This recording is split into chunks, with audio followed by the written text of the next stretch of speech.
Milder air will move in for Sunday because on Saturday, which is of course Valentine's Day, temperatures will be between 4 and 6 degrees. Sunday, bright, blustery, a scattering of showers, temperatures higher between 7 and 9. And next week, low pressure's back. It will be raining at times, but there will be dry gaps too.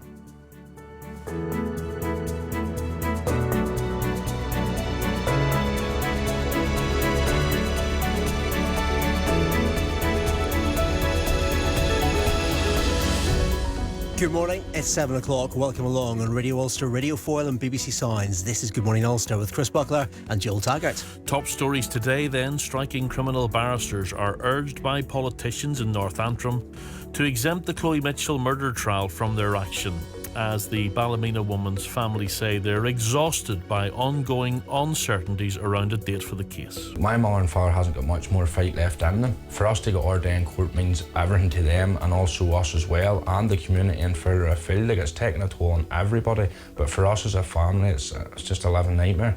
Europe's relationship with the US is expected to dominate proceedings at today's Munich Security Conference.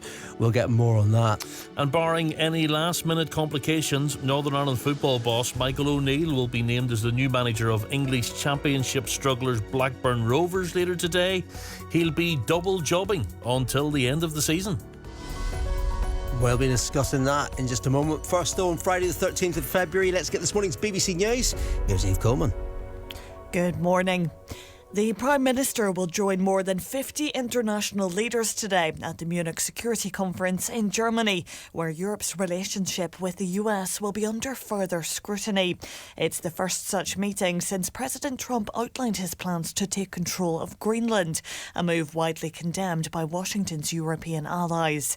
The BBC's Europe editor Kasia Adler reports. This year's Munich Security Conference is hugely significant.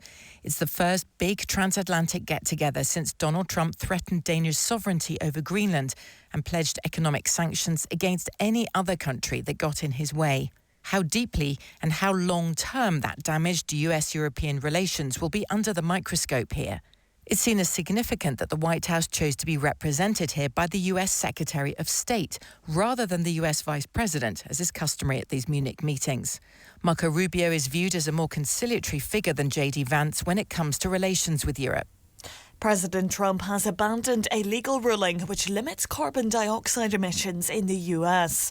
The 2009 endangerment finding concluded that a range of greenhouse gases were a threat to public health. The Trump administration said revoking it would save Americans money. The former President Barack Obama warned that the move would make them less safe. Here's the BBC's climate editor Justin Rolatz. President Trump is calling this the largest act of deregulation in the history of the United States. The endangerment finding was a ruling made by the Obama administration back in 2009 that greenhouse gases are a danger to public health and therefore should be regulated. Critics say any short-term cost savings for American consumers from scrapping the regulations will be outweighed by the longer-term impacts of climate change, and they've vowed to challenge the decision in court. The chair of the Commons Health Select Committee, the Liberal Democrat Leila Moran, has called on the UK drug regulator to review warnings about medications which can cause impulsive behaviour as a side effect. A BBC investigation found that for some patients, the drugs cause compulsive gambling or sexual behaviour. The BBC's Noel Tetheridge reports. Drugs used to treat conditions such as Parkinson's and restless leg syndrome work by boosting dopamine activity in the brain. But around 1 in 6 Parkinson's sufferers using them, according to one major study, develop what doctors term impulse control disorders, which make it difficult to control their actions. Leila Moran says warnings on the medicines should state how common these disorders are. Manufacturers say the side effects are clearly stated and the drugs have been approved by regulators around the world. In the UK, the MHRA says it doesn't list the frequency of impulse control disorders because many people don't report them. A major search operation for a man who was reported overboard from a P&O passenger ferry travelling between Larne and Cairnryan was stood down late last night. The Coast Guard said it responded to reports of the incident at around 1:20 yesterday afternoon. They say extensive and thorough searches were conducted, but nothing was found, and the searches won't be continuing today. Young people from Belfast and Kildare have come together to create 2 short films highlighting violence against women and girls and gender inequality. The project from the Active Communities Network and InSync Youth included 20 young people who live in some of the most deprived areas of their cities and face high levels of social deprivation, low employability and poor mental health.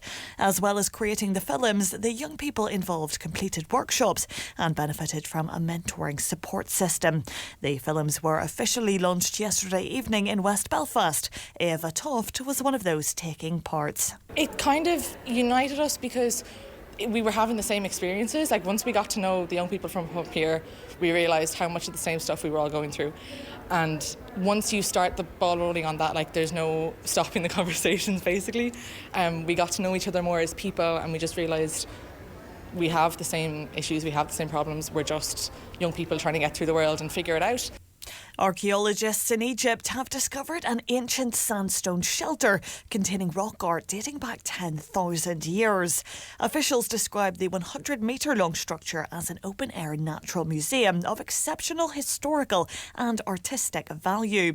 Cletzia Sala reports. The shelter's ceiling and walls feature vivid red and grey paintings depicting animals, symbols and scenes of daily life dating back as far as 10,000 BC. The mission also found stone tools and pottery fragments from different periods, suggesting the shelter served as a refuge from the elements for ancient Bedouins, Roman soldiers and early Muslims. The tourism minister, Sharif Fatih, says the site offers new evidence of civilizations that flourished in Sinai over millennia.